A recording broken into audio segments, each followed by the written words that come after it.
إن الحمد لله نحمده ونستعينه ونستغفره ونعوذ بالله من شرور أنفسنا ومن سيئات أعمالنا من يهده الله فلا مضل له ومن يضلله فلا هادي له وأشهد أن لا إله إلا الله وحده لا شريك له وأشهد أن محمدا عبده ورسوله أما بعد فإن خير الحديث كتاب الله وخير الهدي هدي محمد صلى الله عليه وسلم وشر الأمور محدثاتها وكل محدثة بدعة وكل بدعة ضلالة وكل ضلالة في النار. يا أيها الذين آمنوا اتقوا الله حق تقاته ولا تموتن إلا وأنتم مسلمون. يا أيها الناس اتقوا ربكم الذي خلقكم من نفس واحدة وخلق منها زوجها وبث منهما رجالا كثيرا ونساء واتقوا الله الذي تساءلون به والأرحام إن الله كان عليكم رقيبا. يا أيها الذين آمنوا اتقوا الله وقولوا قولا سديدا يصلح لكم أعمالكم ويغفر لكم ذنوبكم ومن يطع الله ورسوله فقد فاز فوزا عظيما. بسم الله الرحمن الرحيم. قل هو الله أحد الله الصمد لم يلد ولم يولد ولم يكن له كفوا أحد. ہر طرح کی حمد و ثنا اور تمام ترانت و بڑائی صرف اللہ سبحانہ کو زیبا اور لائق ہے، جو سارے جہان کا خالق و مالک، مدبر و متصرف اور منتظم ہے، جو سب پر مہربان، مومنین پر نہایت مہربان ہے، جو انصاف کے دن کا معلوم بھی ہے۔ اے اللہ، تیری ہی ہم سب عبادت کرتے ہیں اور کرتے رہیں گے، اور تجھی سے ہم سب مدد مانگتے ہیں اور مانگتے رہیں گے۔ اے اللہ، ہم سب کو اپنی رضا والی جگہ جنت کا سیدھا اور سچا راستہ دکھا کر اس پر چلا دیجیے، یعنی نبیین، صدیقین، شہداء اور صالحین کے راستے پر، جن پر تو نے اپنا فضل انعام فرمایا، جو نہ تو یہود کی طرح عملی کوتاہی کی وجہ سے تیرے غضب اور غصے کا شکار ہوئے، اور نہ ہی نصارہ کی طرح علم کی کمی کی بنا پر راستے سے بھٹکے۔ آمین۔ اے اللہ، ہماری دعا قبول فرما۔ درود و سلام نازل ہو تمام انبیاء اکرام پر، خصوصاً ہمارے نبی محمد صلی اللہ علیہ وسلم پر، آپ کی آل اور اصحاب پر۔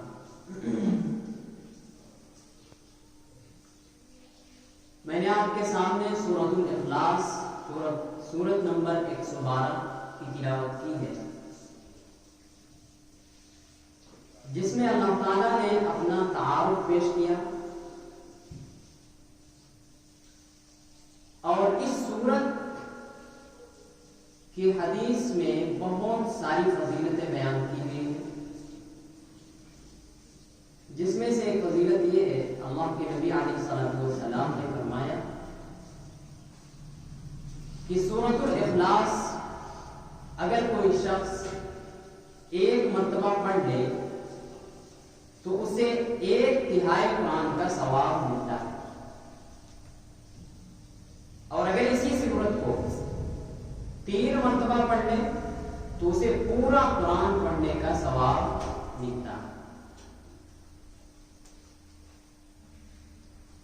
اور اس کی فضیلت میں سے یہ بھی ہے کہ اس کو ہم لوگ ہر فرض نماز کے بعد پڑھیں، خاص طور سے صبح اور شام 3 بار اس سورت کو پڑھنا چاہیے۔ اس سورت کا اتنا اہتمام کیوں کیا گیا ہے؟ اس لیے کہ اللہ تعالیٰ نے اس سورت میں اپنا تعارف پیش کیا، اپنی پہچان کروائی کہ ہم کون ہیں. کیونکہ سب سے پہلا سوال جو ہم سے ہونے والا ہے وہ صرف یہ ہے کہ اللہ کون ہے. من هو اللہ، من رب، تمہارا رب، تمہارا خالق، مالک، مدبر، منتظم کون ہے. انسان جو ہی آخرت کی پہلی منزل میں داخل کیا جاتا ہے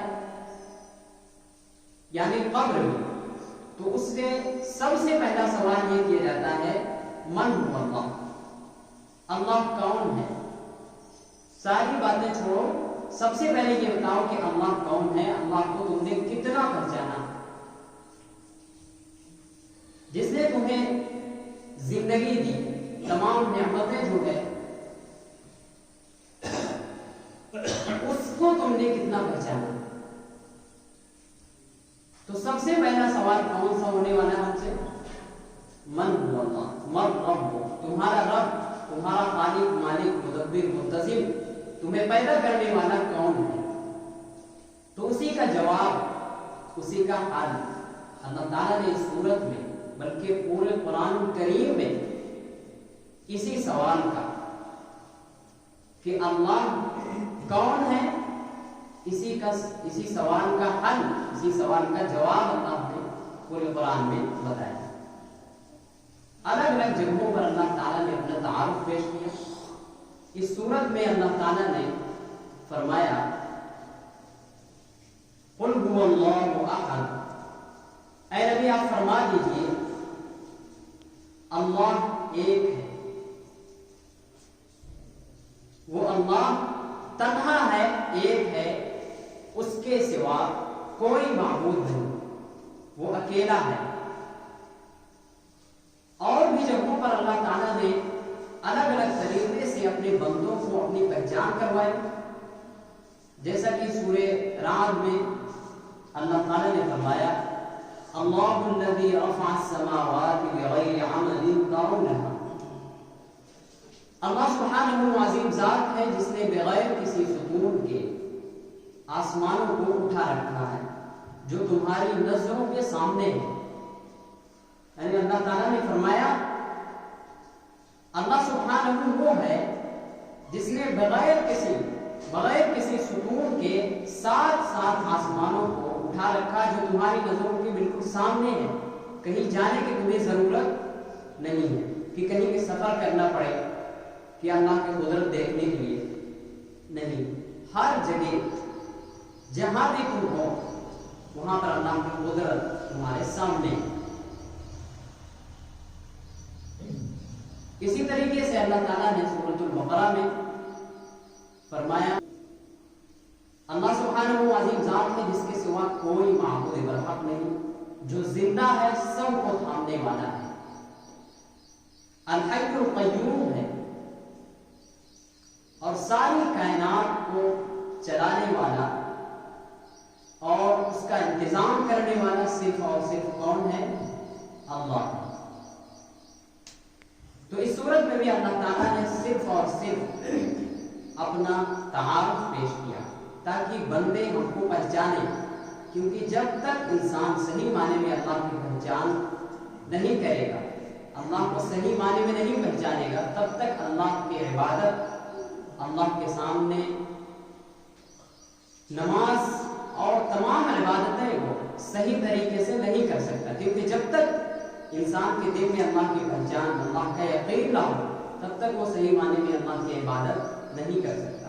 اس لیے سب سے پہلی چیز یہ ہے کہ ہم اللہ کو پہچانیں. اور پہچاننا کیسے ہے؟ انہی کائنات سے، انہی نشانیوں سے، جو بھی آیات ہیں، چاند، سورج، یہ آسمان اور زمین، یہ گرمی اور سردی، جو بھی چیزیں ہمارے سامنے ہیں، ہمارے جو ہے ساتھ ہو رہی ہیں، یہ سخت گرمی لانے والا کون ہے؟ صرف اللہ. کوئی ہے جو گرمی ہٹا دے؟ کوئی ہے جو بارش برسا دے؟ تو سب کچھ کس کے ہاتھ میں ہے؟ صرف اللہ کے ہاتھ میں ہے.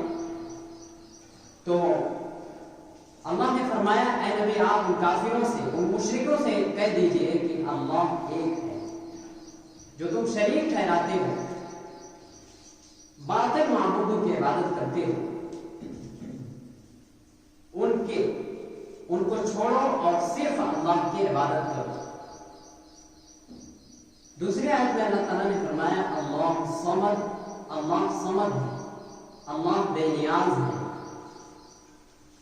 صمد کہتے ہیں جس کو کسی لمحہ بھی کسی کی ضرورت نہ ہو، یعنی وہ ایسا ہے کہ وہ کسی کا بھی محتاج نہیں، باقی سب کے سب ہر لمحہ اس کے محتاج ہے، وہ ایسی ذات ہے، اسے کہتے ہیں صمد۔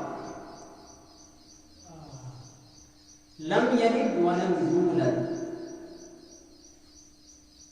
وہ نہ تو کسی کا باپ ہے اور نہ کسی کا بیٹا، یعنی وہ ان تمام مراحل سے بالکل پاک ذات ہے، کیونکہ باپ ہونا بھی ایک محتاجگی ہے اور بیٹا ہونا بھی ایک محتاجگی ہے، اس لیے اللہ تعالیٰ ان دونوں چیزوں سے بالکل پاک ذات ہے، وہ نہ تو کسی کا باپ ہے اور نہ کسی کا بیٹا۔ وَلَمْ يَكُنْ لَهُ كُفُوًا أَحَدٌ، حاصل یہ ہے کہ اس جیسا نہ تو کوئی ذات میں ہے، نہ صفات میں، اور نہ ہی افعال یعنی کام میں، یعنی نہ تو اس جیسا کسی کی ذات ہے اور نہ کسی کا کام ہے، اللہ جیسا کسی کا کام نہیں ہے۔ اللہ نے بغیر کسی ستون کے 7 آسمانوں کو اٹھا رکھا ہے، کیا کوئی ایسی چھت کھڑی کر سکتا ہے؟ تو اللہ جیسا کسی کا کام نہیں ہے، اور اللہ کی صفت، اللہ غالب ہے، اللہ عزیز ہے، قادر ہے، ہر چیز پر ہر وقت پورے طور سے قادر ہے اور سب کے سب مقدور ہیں۔ اللہ غالب ہے، سب کے سب مغلوب ہیں۔ تو اس صورت میں اللہ تعالیٰ نے اپنا تعارف پیش کیا اور یہ بتایا کہ ہم کس قدرت کے مالک ہیں۔ اس لیے اللہ تعالیٰ سے دعا ہے کہ اللہ تعالیٰ ہم سب کو اسلام پر زندہ رکھے اور جب موت آئے تو صحیح ایمان اور صحیح اسلام پر موت آئے۔ بارک اللہ لنا ولکم فی القرآن العظیم ونفعنا وإیاکم بالآیات